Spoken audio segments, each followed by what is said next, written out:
주일 예배 때 우리가 요한일서 말씀을 함께 나누고 있습니다. 요한일서는 두 개의 코를 기억해라. 하나는 코스모스입니다. 헬라어로 세상이라는 뜻입니다. 다른 하나는 코이노니아입니다. 사귐, 교제라는 뜻입니다. 그래서 이 두 코를 연결을 해보면 요한일서는 세상을 이기는 힘은 바로 하나님과의 사귐에 있다라는 주제를 말씀드릴 수 있습니다. 그래서 1장에서는 하나님과 우리와의 사귐에 대한 말씀을 함께 나누었습니다. 하나님과 나와 사귐의 증거가 뭐냐? 첫 번째는 자백하는 것이다 그랬습니다. 사귀는 관계는 숨김이 없죠. 그죠? 그리고 또 사귀는 관계이기 때문에 서로 용서하고 받아줄 때만이 교제가 계속 이어질 수 있는 그것이 사귐입니다. 그렇기 때문에 저 사람이 나를 받아줄 것이다 라고 하는 신뢰가 있기 때문에 숨길 것이 없습니다. 자백하는 것입니다. 특별히 하나님과 우리와의 관계, 사귐의 증거가 우리가 늘 하나님 앞에 자백하는 것이다. 두 번째가 계명을 지킨다 그랬습니다. 사귐은 사랑을 전제합니다. 그렇기 때문에 사랑하는 사람이 얘기를 할 때는 우리가 그냥 흘려듣지 않습니다. 그리고 그 사랑하는 사람이 한 말을 귀담아 듣고 또 그 말을 행동으로 옮기죠. 그게 사랑하는 그 증거가 아니겠습니까? 하나님과 우리와 사귄다. 사랑이 전제되어 있기 때문에 하나님의 말씀을 흘려듣지 않습니다. 그리고 그 말씀을 귀하게 받아들이죠. 그리고 그 말씀을 그대로 사랑하기 때문에 실천하는 거예요. 그래서 내가 하나님과 사귐의 증거가 주님의 말씀, 계명을 순종하며 지키는 것이다 그랬습니다. 그 다음에 세 번째는 하나님과 나와 사귐의 증거가 뭐냐면 형제를 사랑하는 것이다 그랬습니다. 예수님께서 우리에게 주신 새 계명이죠. 내가 너희들을 사랑한 것 같이 너희들도 형제를 사랑하고 용납해라 라고 말씀을 하셨습니다. 그래서 하나님을 사랑한다고 하면서 형제를 미워하는 것은 그건 하나님을 사랑하는 것이 아니다 라고 할 정도로 요한일서는 특별히 이 부분을 강조를 하고 있습니다. 그래서 형제 사랑을 통해서 내가 이렇게 모나고 참 부족하고 연약한데도 하나님이 나를 받아주시고 또 용서해 주셨구나, 그것을 또 알게 되는 것이죠. 그래서 내가 하나님과 사귀고 있는 중요한 증거들, 이걸 몇 가지를 우리가 함께 나누었고요. 2장 12절 이하에서는 하나님과 사귐의 정도가 어떤 것인가 라는 걸 말했습니다. 그래서 거기 보면 아이들, 사귐의 정도가 얕은 사람들입니다. 청년들, 그죠? 청년들. 그 다음에 깊은 사귐의 단계, 아비들, 이렇게 표현을 했습니다. 그러고 난 다음에 지난 시간에 우리는 이 세상의 것들을 사랑하지 말라. 그러니까 이건 하나님과 사랑의 이 사귐을 방해하는 세상의 유혹이 있다라는 것입니다. 아이의 모습으로는 이 세상의 유혹을 극복하기가 쉽지가 않다. 청년들은 이 유혹과 지금 치열하게 싸우는 전사와 같다. 아비들은 넉넉히 이겨낸다. 그렇죠. 그래서 세상을 유혹을 이기는 길이 뭐냐? 하나님과의 사귐의 깊이에 달려 있고, 또 반대로 하나님과의 사귐이 깊을수록 세상의 유혹을 분별하고 그거를 넉넉히 이겨낼 수 있다라는 메시지였습니다. 자, 오늘 말씀은 우리를 사랑한다고 계속해서 다가오는 그 유혹의 실체를 이제 보여줍니다. 그 실체가 뭐냐? 요한일서 2장 18절 말씀에 아이들아, 지금은 마지막 때라. 적그리스도가 오리라는 말을 너희가 들은 것과 같이 지금도 많은 적그리스도가 일어났으니 그러므로 우리가 마지막 때인 줄 아노라. 그 실체를 적그리스도라고 얘기합니다. 적그리스도는 헬라어로 안티크리스토스라고 합니다.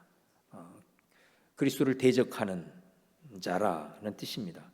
자, 그런데 이 마지막 때에 적그리스도가 오리라고 하는 것을 너희들이 들었다, 이미 들었다라고 말씀을 하고 있거든요.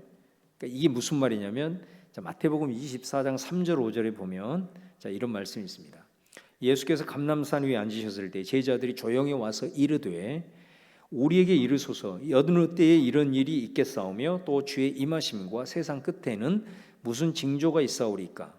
예수께서 대답하여 이르시되 너희가 사람의 미혹을 받지 않도록 주의하라. 많은 사람이 내 이름으로 와서 이르되 나는 그리스도라 하여 많은 사람을 미혹하리라. 이게 예수님께서 제자들에게 하신 말씀이거든요.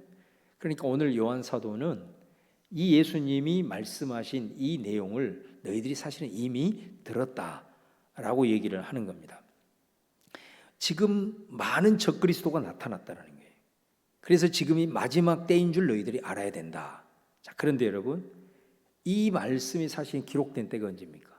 지금으로부터 2000년 전이란 말이에요. 그 2000년 전에 뭐라고 얘기하냐면 지금 많은 적그리스도가 나타났고 그래서 지금이 마지막 때다라고 얘기를 하고 있는 거예요. 도대체 이게 무슨 말이냐? 잘 이해가 안 될 줄 압니다. 그러나 우리가 성경에서 읽을 때 이 때라는 말이 이제 헬라어로 두 개의 단어가 사용되고 있는, 하나는 크로노스, 다시 말하면 우리가 1년, 2년, 3년 연대기로 나가는 그런 게요. 그러나 또 하나가 있는 카이로스예요. 근데 성경에서 대부분의 때를 얘기를 할 때는 카이로스를 씁니다. 카이로스는 하나님의 때입니다. 하나님의 시간. 시간은 하나님이 창조했잖아요. 이 시간은 창조했기 때문에 반드시 끝이 있습니다. 그래서 시간의 반대말이 뭔지 아세요? 시간의 반대말, 영원입니다. 시간은 하나님이 창조했기 때문에 반드시 시간은 끝납니다. 끝날 때가 있습니다. 그 시간이 끝난 지점이 이제 영원의 삶으로 이어지는 거죠. 그래서 성경에서는 뭐라고 얘기하냐? 시간을 창조하신 하나님이 모든 시간의 주관자다. 그래서 하나님의 시간을 표현할 때 뭐라고 얘기하냐면 하나님에게는 하루가 1000년 같다. 그리고 1000년이 하루 같다. 그러니까 이 때를 얘기를 할 때 우리가 자꾸 이렇게 연대기적으로 계산을 하면 안 된다는 거예요. 그래서 우리가 이 종말이다라고 얘기를 했을 때는 우리는 꼭 어떤 생각을 하냐면 예수님이 재림할 때 그 마지막 그때 이걸 이제 종말이라고 생각을 하는데 성경 그보다도 훨씬 더 넓은 의미를 가지고 있어요. 종말은 항상 하나님의 나라와 관련이 되어 있습니다. 근데 하나님의 나라가 시작이 된 때가 언제냐면 예수님이 이 땅에 처음 오실 때부터입니다. 예수님이 이 땅에 오셔서 그리고 이 땅에 공생애를 사시다가 마지막에 십자가에 달려 돌아가시고 부활하셨잖아요. 그래서 이 예수님이 오셨고 그리고 예수님이 십자가 부활 사건을 통해서 어떤 일이 있냐면 하나님의 나라가 우리 가운데 온 겁니다. 하나님의 나라가 우리 가운데 도래를 하게 된 거죠. 그래서 하나님의 나라가 우리 가운데 왔기 때문에 예수님의 십자가와 부활 사건이 종말 사건이 되는 겁니다. 이게. 그래서 이 사건으로 말미암아 하나님의 나라가 들어왔다.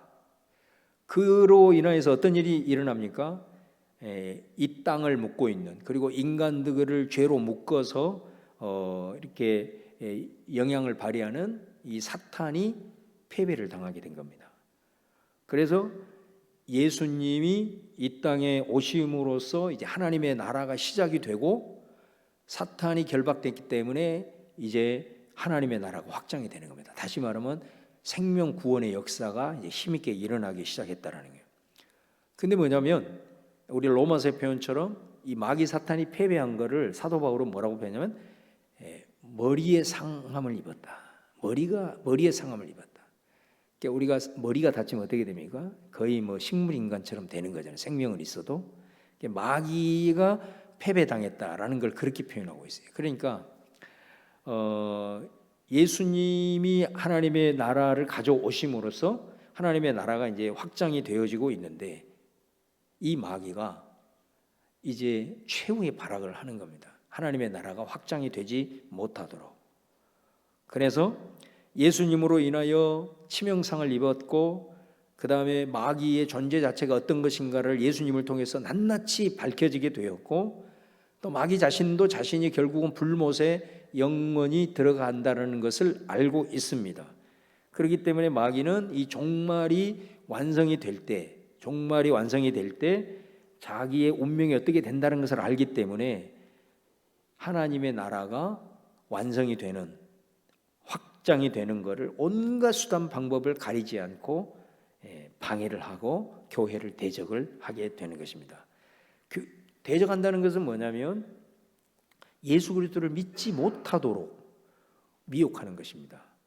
믿지 않는 사람들이 예수님을 믿어서 하나님의 백성이 되지 못하도록 미혹하고, 혹은 또 믿는 자들로 하여금 하나님과 깊은 사귐에 들어가지 못하고, 또 세상의 여러 가지 사상들, 또 세상에서 되어지는 문화 현상들, 온갖 이런 여러 가지 것들을 이용을 해서 결국 믿음 지키지 못하게 하고 믿음 파산하게 하는 일이 사탄의 최후의 발악이라고 할 수가 있는 거죠. 지금 2000년 전도 마지막 때예요. 왜? 하나님의 나라가 예수님 오심으로 시작이 됐기 때문에. 2000년이 지난 지금도 마지막 때예요. 이게 하나님의 시간 개념이라는 거예요. 그래서 우리는 지금 마지막 때를 살아가고 있는 거예요. 종말을 살아가고 있는 겁니다. 종말의 시작이 예수님이 오신 것이라면 종말의 완성은 예수님이 재림하실 때, 우리는 그때가 언제인지 알지 못한다 이거예요. 하나님의 시간을 살고 있기 때문에. 그렇기 때문에 우리가 그 시기를 우리가 지금 살아가고 있다라는 것을 우리가 기억을 하면서, 적그리스도는 한결같은 거예요. 자기가 머리를 상했음에도 불구하고 전략을 바꾸어서 미혹하고, 또 그리스도 교회를 대적하면서 예수님이 재림하는 순간까지 더 교묘하게 속이면서 사람들을 파멸로 인도해 가는 그 일을 이 적그리스도 마귀가 한다라는 거죠. 근데 오늘 말씀에서 이 적그리스도가 출현했다라는 것을 이렇게 선포를 하면서 그 대상의 이름을 불러요. 그 이름이 아니라 이제 대상을 부르는데 뭐라고 부르냐면 아이들아 이렇게 불러요. 왜 아이들이라고 해요? 아이들은 뭐라 그랬어요? 신앙적으로 미숙한 사람들. 그러니까 신앙이 미숙한다라는 것은 뭐냐면 분별력이 없다라는 뜻이죠. 여러분 아이들을 보세요. 아이들 누군가가 다가와서 맛있는 사탕 주고 가자 그러면 얼른 손잡고 따라가잖아요. 분별이 없으니까 그래요. 그렇게 해서 나쁜 사람들한테 유괴당하기도 하지 않습니까? 그러니까 이 말씀은 그리스도인들에게 얘기를 하면서도 특별히 아이들, 신앙적으로 분별력이 없는 자들이 귀담아 들어야 되는 말씀이다라는 것을 말하는 겁니다. 지금 적그리스도가 활동을 하고 있으니, 온갖 수단 방법을 가리지 않고 있으니 조심하라는 거죠. 이 말은 또 뒤집어 보면 믿음이 성숙한 사람들, 분별력이 있는 사람들이 신앙적으로 어린 사람들, 분별력이 없는 사람들을 잘 보살펴야 된다, 그런 말씀도 되는 것입니다. 마치 부모님들이 아이들에게 야, 너 낯선 사람이 따라가자고 과자로 홀릴 때 우리 엄마가 따라가지 마라 그랬어요 하면서 큰 소리를 얘기해야 돼. 막 그거를 계속해서 주입을 시키는 것처럼 믿음이 성숙한 자들이 믿음이 연약한 분별력이 없는 자들을 잘 영적으로 케어하고 가르쳐야 된다, 그런 말씀도 되는 거죠. 여러분 이게 왜 중요합니까? 우리가 예를 들면 어렸을 적에 도둑에게 한번 크게 당했다든지, 아니면 어떤 사람에게 아주 크게 무슨 안 좋은 일을 경험을 하게 되면요, 그것이 그냥 그 한 번의 사건으로 끝나는 게 아닙니다. 그 사건이 그 사람에게는 엄청난 상처가 되어가지고 모든 사람이 다 도둑놈처럼 보입니다. 이게 그 이후에 닥치는 후유증이라는 겁니다. 그러니 사람을 정상적으로 신뢰를 못하는 겁니다. 여러분 이게 얼마나 큰 손해입니까? 사람은 기본적으로 다른 사람을 신뢰를 해야 모든 길이 열리는 법인 거예요. 모든 일이 잘 풀리는 거예요. 그런데 이 상처로 인하여서 그 후유증을 겪으면서 사람을 신뢰하지 못한다. 뭐가 되겠냐고. 길이 막힐 수밖에 없는 거예요. 나 혼자 사는 삶이 아니기 때문에. 이렇게 되는 겁니다. 마찬가지입니다. 우리가 예를 들어서 영적 분별력이 없을 때 그럴듯한 세상의 어떤 사상들, 또 이단의 유혹에 빠져가지고 믿음에서 떠난다든가 세상으로 깊이 빠져버린다든가 아니면 이단에 빠져서 그곳에서 잘못된 경험을 하고, 이렇게 그런 경험을 해서 나중에 그것이 잘못된 것이라고 밝혀져서 결국은 그곳에서 이제 훌훌 털고 나왔단 말이에요. 그것으로 끝나면 좋은데 그게 끝나는 게 아니란 말이에요. 반드시 후유증이 있다는 거예요. 어떤 후유증이 있을까요? 목사의 설교가 귀에 들어오지 않습니다. 말씀이 들어가야 내 안에 신앙이 자라는데, 말씀이 자기의 찢겨진 상처를 살짝만 건드려도 그 순간 목사가 사기꾼처럼 보이는 겁니다. 이런 고통을 계속 받게 됩니다. 그 이겨야 되는데 그 쉽게 치유되지 않습니다. 그러다 보니까 힘들고 신앙생활 하는 것이 오히려 고통이. 그래서 여러분, 이단에 들어갔다가 빠져나왔다가 다시 들어가는 비율이 굉장히 높다는 거 아시죠? 다 그런 것입니다. 그러니 아이들아, 영적으로 미숙할 때, 영적으로 분별력이 없을 때, 지금 세상에 적그리스도가 한둘이 아니라 많이 나타났으니 마지막 때인 줄 알고 정신 차려야 된다. 그 말씀하고 있는 거예요. 2장 19절에 보면은 그들이 우리에게서 나갔으나 우리에게 속하지 아니하였나니 만일 우리에게 속하였더라면 우리와 함께 거하였으려니와 그들이 나간 것은 다 우리에게 속하지 아니하였음을 나타내려 함이니라. 자, 여기서 뭐라고 얘기를 하냐면, 지금 이 말씀의 상황을 보면은 그들이 우리에게서 나갔다. 같은 교회에서 신앙생활을 하다 한 무리가 교회에서 나갔다라는 겁니다. 그들이 누구냐? 18절 바로 그 앞구절에서 말한 많은 적그리스도를 가리키는 겁니다. 그리스도를 대적하는 것, 교회를 대적하는 것, 그리고 신학이 왜곡되고 변질된 자들을 의미하죠. 그러면서 그들은 우리에게 속하지 아니하였다. 그들이 나갔는데 그들은 우리에게 속하지 아니하였다, 이 말을 하고 있거든요. 이게 무슨 의미냐면, 우리 가족을 예를 들어보면 우리 가족은 다 동거인이잖아요. 특별히 그 가족 안에 부부 사이는 같이 살면 부부는 둘이 아니라 하나입니다. 그죠? 그런데 그 부부가 헤어지면 어떻게 됩니까? 그 즉시 남남이 되어버립니다. 근데 자식들은 어떻습니까? 자식들은 헤어져도 남이 아닙니다. 왜 그래요? 내 피가 섞였기 때문에 그렇습니다. 그게 핏줄인 거예요, 핏줄. 여기서 그들이 나갔다. 그들은 교회에서 함께 신앙생활을 같이 했던 사람들, 동거인들이에요. 그런데 그들은 우리에게 속하지 않았다. 그들은 우리와 핏줄이 다르다.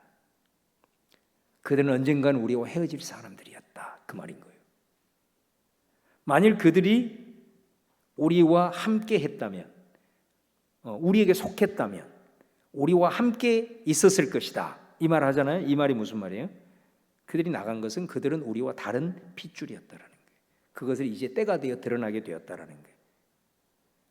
우리에게 속한다는 것은 뭐예요?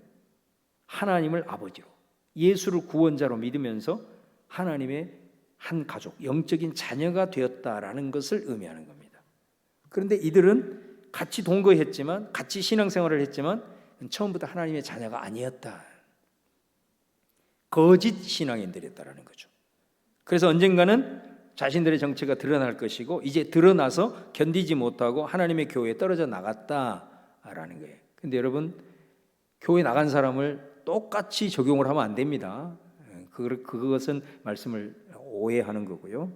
오늘 말씀을 끝까지 듣고 여러분들이 잘 이해를 하셔야 됩니다. 그러니까 여러분, 핏줄로 연결된 자들은 어떠한가? 특징이 있습니다. 아무리 어려워도 함께합니다. 상황을 이기려고 서로 격려하죠. 이 상황을 우리가 돌파하면 새로운 미래가 있을 것이다라고 말합니다. 그러면서 격려합니다. 그래서 핏줄은 고난과 역경이 오면 오히려 더 단단하게 묶어주죠. 이게 핏줄입니다.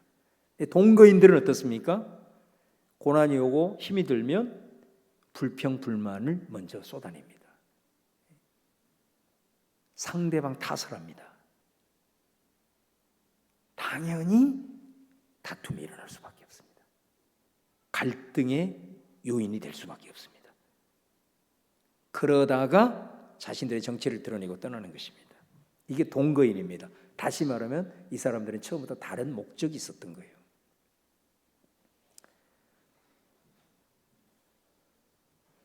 그래서 다른 목적이 있었기 때문에 자기에게 유익이 되지 않고 이익이 없다 생각하고 손해라고 생각하면 아이고 여기는 안 되겠다 하고 이제 떠나게 되는 거죠. 지금 이 사람들이 바로 그런 사람들이라는 거예요. 하나님으로 엮어진 영적인 핏줄이 아닌 거예요. 근본이 다른 거예요. 다른 목적이 있었던 거예요. 그 목적이 성취가 안 되니까 떠나는 거예요. 섞이지 못하는 거예요. 자, 그런데 오늘 말씀은 그 다음에 이어서 뭐라고 하냐면 너희들은 다르다 그렇게 말합니다. 너희들은 다르다. 그러니까 우리는 아버지 하나님의 자녀로서 영적인 핏줄로 연결되어 있기 때문에 때로는 우리가 힘들고 관계도 틀어지고 갈등도 있고 서로 문제가 있지만 우린 절대로 헤어질 수 없다라는 거예요. 여러분 이게 교회 공동체 안에서 신자들과의 바른 관계이겠죠. 2장 20절에 보면은 이어서 이렇게 말해요. 너희는 거룩하신 자에게서 기름 부음을 받고 모든 것을 아느니라. 자, 너희가 다른 것이 뭐냐? 뭐가 다르냐? 거룩하신 자에게 기름 부음을 받았다라는 거예요. 그러니까 여기서 거룩하신 자는 예수님이시죠. 그 예수님이 기름을 부었다. 기름 부음을 헬라어로 크리스마. 기름 부음을 받은 자 크리스토스. 우리말로는 그리스도. 그러니까 예수가 기름 부음을 받은 자예요. 예수가 그리스도로서 기름 부음을 받은 자가 이제는 어떻게 하냐? 우리에게 기름을 부어준다. 여기서 기름 부어준다는 게 뭐겠어요? 성령이에요. 성령. 성령의 기름 부음. 성령을 기름 붓듯 우리에게 부어주신다는 게 누가? 거룩하신 자 예수 그리스도가. 성령이 기름 부어지면 예수님이 내 안에 기름 부으면 어떤 역사가 일어나느냐? 오늘 말씀의 끝부분에 보면 모든 것을 안다 이렇게 얘기하죠. 성령의 기름 부음을 받으면 모든 것을 안대요. 뭘 아냐? 요한복음 16장 13, 14절에 보면 이런 말씀을 해요. 그러나 진리의 성령이 오시면 그가 너희를 모든 진리 가운데로 인도하시리니 그가 스스로 말하지 않고 오직 들은 것을 말하며 장래일을 너희에게 알리시리라. 그가 내 영광을 나타내리니 내 것을 가지고 너희에게 알리겠음이라. 내 안에 성령이 들어오잖아요. 성령이 내게 계속해서 뭔가를 알린대요. 그래서 우리가 아는 거예요. 뭐를 알리는가? 성령은 절대 자의적으로 말하지 않아요. 예수님이 우리에게 들려주신 진리만을 성령은 우리에게 계속해서 일깨워 준다라는 말이에요. 그래서 성령이 기름 부음을 받으면 예수님께서 우리에게 말씀하신 그 진리를 성령이 내 안에서 계속해서 일깨워 주기 때문에 우리가 아는 거예요. 진리를 아는 거예요. 여러분, 요한일서와 같은 공동서신인 이 야고보서에 보면은 굉장히 중요한 표현을 쓰고 있거든요. 그러니까 예를 들어서 사도 바울 같은 경우는 우리가 구원을 받았다. 이거를 어떻게 알 수 있느냐? 최고의 표징을 뭐라고 얘기하냐면 성령 받은 것이라고 얘기해요. 그래서 우리가 예수를 믿으면 성령이 내 안에 거하잖아요. 그 성령이 내 안에 거하는 것이 내가 구원받았다라고 하는 최고의 표징이에요. 그래서 뭐라고 얘기하냐면 성령이 아니고는 절대로 예수를 주라 고백할 수 없다. 그런 말을 하는 거예요.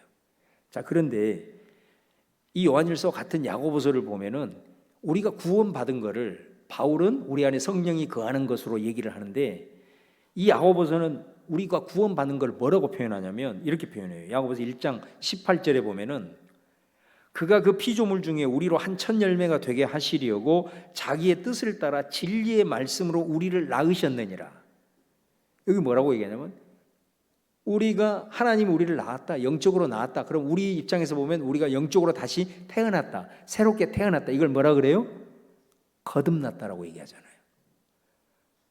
영적으로 우리가 새롭게 태어난 걸 거듭남이라고 그래요. 이게 구원받은 거거든요. 근데 야고보서에는 뭐라고 얘기하냐면 우리를 그럼 하나님이 뭐로 낳았냐? 진리의 말씀으로 낳았대요. 성령은 무슨 영이에요? 진리의 영이에요. 그죠? 자, 그런데 우리가 부모님에게 태어날 때 뭐를 갖고 태어납니까? 유전자를 갖고 태어나죠. DNA. 그래서 아버지의 유전자, 어머니의 유전자를 갖고 태어나기 때문에 내가 나중에 자라면 아버지의 외모가 내 안에 나오는 거고 어머니의 기질이 내 안에 나오는 이유가 내가 태어났을 때 아버지 유전자를 갖고 태어나는 거예요. 자, 오늘 우리가 영적으로 거듭났어요. 근데 오늘 야고보서 뭐라고 하냐면 진리의 말씀으로 너희를 낳았다. 그러면 말씀으로 낳았기 때문에 우리 안에 영적인 DNA가 있겠죠. 그게 뭐겠어요? 말씀이에요. 말씀의 씨앗이 거듭나는 순간 우리 안에 씨앗처럼 뿌려져요. 심어진다는 말입니다. 그래서 말씀 좀 내려가면 야고보서 1장 21절에 보면은 그러므로 모든 더러운 것과 넘치는 악을 내버리고, 자 보세요, 너희 영혼을 능히 구원할 바 마음에 심어진 말씀. 자, 너희 영혼이 구원을 받았지. 구원을 받을 때 어땠다는 거예요? 말씀이 내 안에 심어졌다라고 말하는 거예요. 유전자처럼 말씀이 심어졌으니 이 말씀을 온유함으로 받아라. 말씀의 씨앗이 뿌려진 것은 확실하니 이제는 이 씨앗을 온유함으로 받아라. 이 말은 우리가 자라게 해야 된다. 그런 말씀이 되는 거예요. 그래서 여러분, 우리 안에는 말씀이 심어져 있습니다. 심어져 있습니다. 이 심어진 말씀, 바울로 표현하면 성령이 내 안에 내주해 있기 때문에 그 진리의 영이신 성령이 내 안에서 말씀을 일깨우고 그 진리 심어진 말씀들을 계속 자라게 하시는 역사를 성령께서 이루어 가신다, 그런 의미인 거죠. 그래서 여러분, 요한일서 2장 21절에 보면은 내가 너희에게 쓰는 것은 너희가 진리를 알지 못하기 때문이 아니라 알기 때문이다. 여러분, 이 말씀을 가만히 생각해 보세요. 내가 너희에게 이 말을 쓰는 것은, 이 권면을 하는 것은 너희가 진리를 알지 못하기 때문이 아니다라는 거예요. 알기 때문에 내가 이 얘기를 한다라는 겁니다. 이 말은 무슨 말이에요? 너희 안에 이미 성령이 거하기 때문에 진리의 씨앗이 심겨져 있기 때문에 내가 이 얘기를 한다라는 겁니다. 뭐를 얘기하는 거예요? 적그리스도 경계해라, 미혹되지 말아라, 마지막 때다, 많은 적그리스도들이 활동하고 있다. 이 말은 알아들을만 하니까 이 말을 한다라는 겁니다. 진리가 속에 있기 때문에 내가 이 얘기를 하고, 진리가 너희들 안에 심어져 있기 때문에 이 얘기를 하면 알아듣는다라는 거예요. 이게 마치 뭐와 같냐면은, 어린 비둘기가 있는데 그 비둘기에게 어미 비둘기가 나는 법을 가르쳐. 그러면 이 비둘기는 날 수 있어요, 없어요? 당연히 날 수 있죠. 날개를 가지고 있으니 힘들어도 훈련하면 날 수 있습니다. 이와 같은 것이라는 거예요. 이미 너희들이 알고 있기 때문에, 진리의 씨앗이 너희 안에 뿌려져 있기 때문에, 그리고 진리의 영이 너희 안에 거하고 있기 때문에 내가 이야기를 해도 너희들은 이제 분별력을 가지고 그것을 알아먹는다. 그렇기 때문에 내가 이 얘기를 한다. 자, 그런데 여러분, 또 모든 거짓은 진리에서 나지 않는다, 이런 표현을 하죠. 이걸 뭐예요? 자, 예를 들면 기어다니는 뱀에게 나는 법을 가르쳐요. 그러면 그 뱀 날 수 있어요, 없어요? 날 수 없어요. 아무리 가르쳐도 뱀은 못 납니다. 우리에게 속하지 않은 사람들에게 아무리 가르친들 그들은 못 받아들인다는 거죠. 영적인 핏줄이 다른 사람들은 진리를 가르쳐도 진리를 깨닫지 못합니다. 우리에게 속하지 않는 이들, 영적인 핏줄이 다른 사람들이 우리에게 또한 와서 아무리 진리를 그럴듯하게 한다 해도 그것은 진리가 될 수 없는. 그래서 여러분, 요한일서 22절에 보면 거짓말하는 자가 누구냐? 예수께서 그리스도이심을 부인하는 자가 아니냐? 아버지와 아들을 부인하는 그가 적그리스도다. 우리에게 속하지 않는 자는 누구냐? 영적인 핏줄이 달라서 결국 떠나간 자들이 누구냐? 예수님을 그리스도라는 것을 부인하는 사람들이라는 거죠. 하나님과 예수 그리스도를 부인하는 자, 그들이 곧 적그리스도다, 이렇게 말합니다. 그러면서 23절 마지막에 아들을 부인하는 자에게는 또한 아버지가 없으되 아들을 시인하는 자에게는 아버지도 있느니라. 여러분, 이 말씀이 아주 중요합니다.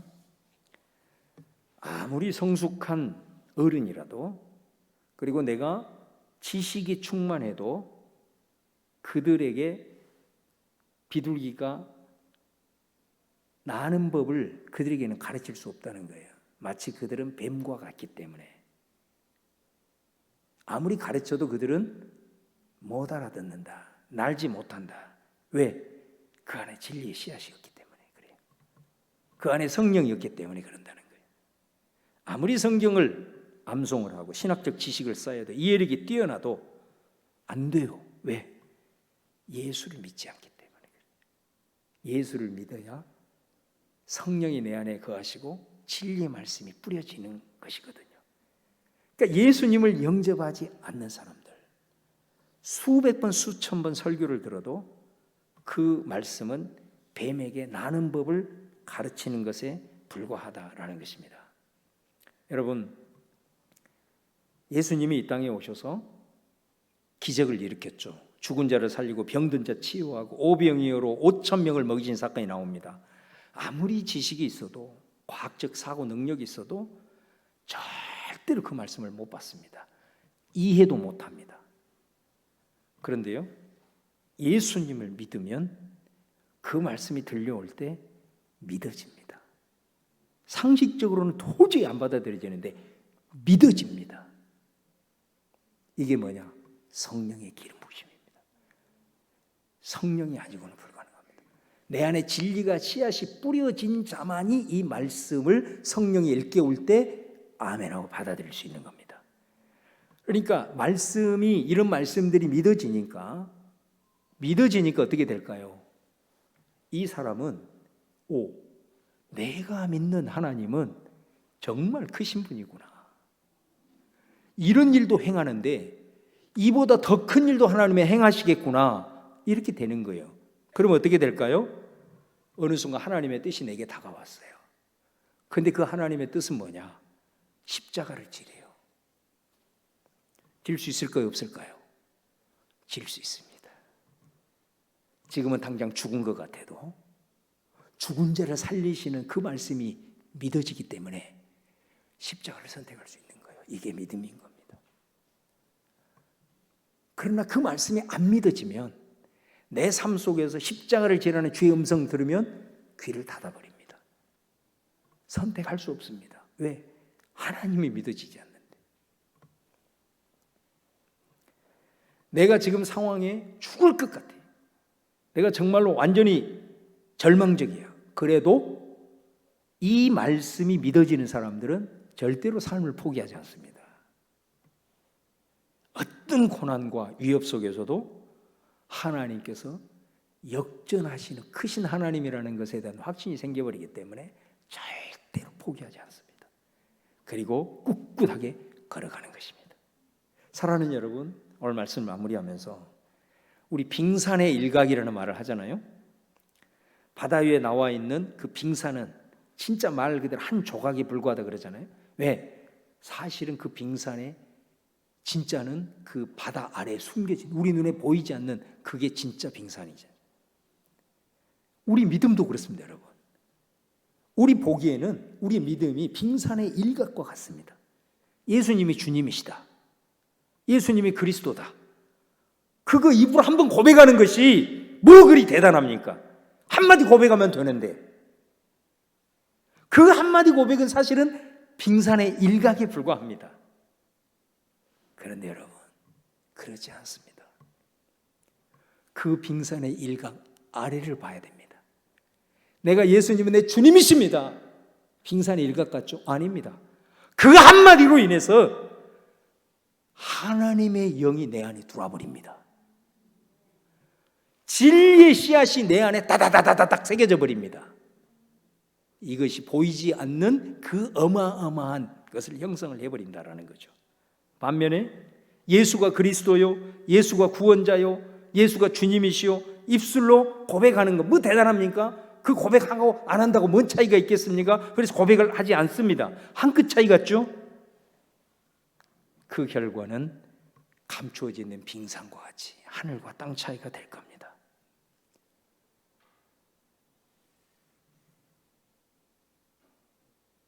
예수님을 믿지 않는, 예수님을 영접하지 못하면 교회는 다니지만 하나님의 자녀는 아니죠. 그에게 설교는 말씀을 가르치는 것은 뱀에게 비둘기처럼 나는 법을 가르치는 것과 같습니다. 절대로 못 받아들입니다. 진리의 씨앗이 있어야 받아들이는 겁니다. 이해를 하고 그리고 성령이 일깨우실 때 믿어지는 거거든요. 그 믿음이 있어야 내 삶의 상황에 부딪혔을 때 하나님을 부를 수 있게 되고 하나님이 더 큰 역사를 이루실 분이라는 믿음이 생기면서 돌파하는 능력이 생기는 거거든요. 진리의 씨앗이 없으면 아무리 들어도 들리지 않습니다. 믿음이 자랄 수 없는 거예요. 여러분, 하나님의 씨앗이, 말씀의 씨앗이 내 안에 뿌려져요. 그리고 성령이 내 안에 운행해요. 여러분, 우리는 그럼 어떻게 해야 될까요? 여러분 다 그런 분이잖아요. 여러분 안에 진리의 씨앗이 뿌린 줄로 믿습니다. 여러분의 성령이 거한 줄 믿습니다. 그러면 우리는 어떻게 해야 될까요? 자라게 해야 돼요. 그건 우리의 책임입니다. 자라게 해야 됩니다. 여러분, 씨가 떨어졌을 때 그 씨앗이 무슨 씨앗인지 분명히 씨앗은 뿌려졌는데 우리가 잘 분별이 안 됩니다. 새싹이 나도 이게 무슨 나무인가 잘 이해가 안 될 겁니다. 가지가 뻗어서 푸릇푸릇하게 하면 이게 이 나무구나. 아니면 열매가 맺히면 확실하게 알 수 있습니다. 여러분, 우리 자녀가 어렸을 때 한글을 교육하잖아요. 안 되면 매를 때려서라도 받아쓰기 해가지고 한글을 합니다. 근데 만약에 그거를 하지 않는다고 생각해 보세요. 이 아이가 10살, 20살, 30살이 됐는데 한글을 못 읽는다고 생각해 보세요. 살기는 살겠죠. 그게 사람 사는 겁니까? 사랑하는 사람이 생겨서 연애편지를 보냈는데 연애편지의 내용을 못 읽는 거예요. 그게 사람 사는 거예요? 세금 고지서가 나왔는데 세금 읽을 줄을 몰라서 내지를 못한다면 그게 사람 사는 겁니까? 마찬가지입니다. 여러분, 우리는 예수님을 은혜로 믿어서 진리의 씨앗이 뿌려졌고 성령이 내 안에 들어와 있습니다. 우리는 그것을 자라게 해야 됩니다. 자라게 되면 어떻게 됩니까? 독수리가 아니면 이 비둘기가 전에는 기어다니는 세계하고는 다릅니다. 창공을 날아서 전혀 우리가 경험할 수 없었던 새로운 세계를 보게 되는 것입니다. 그리고 우리 안에 이전까지 누릴 수 없었던 어마어마한 것들을 누릴 수가 있게 되는 것입니다. 그래서 성경에는 그렇게 될 때 이 세상에서도 천국을 맛볼 수 있고 누릴 수 있다라고 말씀을 하는 것입니다. 여러분, 저는 여러분에게 말합니다. 먼저는 바른 신앙 고백을 가지셔야 됩니다. 여러분, 예수님은 그리스도이십니다. 예수님은 하나님의 아들이십니다. 예수님은 우리의 주님이십니다. 여러분, 이 고백이 한 끗 같고 빙산의 일각 같지만 아닙니다. 우리의 인생의 모든 걸 결정해버리는 고백입니다. 그 바른 신앙 가지셔야 됩니다. 이 고백하지 않으면 백날 청날 하나님 믿는다고 교회 생활해도 설교 들어도 절대로 받아들일 수 없습니다. 그리고 그것을 통해서 그 어떤 것도 누릴 수 없습니다. 먼저 바른 신앙 고백을 하셔야 됩니다. 이 자리에 있는 대부분은 다 이 신앙 고백 위에 서 있는 분들입니다. 그러기에 진리의 씨앗이 뿌려졌고 성령이 우리 안에 계십니다. 이제는 우리가 이 씨앗을 자라나게 해야 됩니다. 온유함으로 받아야 됩니다. 이 말씀을 받고 받으며 나갈 때 놀랍도록 새로운 세계가 우리 안에 펼쳐집니다. 그러지 않으면 늘 율법의 초등학문의 수준에 머물러 있습니다. 그래서 신앙생활을 해도 내가 뭔가를 해야 되는 것만 생각을 하게 됩니다. 율법이잖아요, 그게. 그러다 보니까 신앙생활을 해도 힘듭니다. 신앙생활을 해도 부담이 됩니다.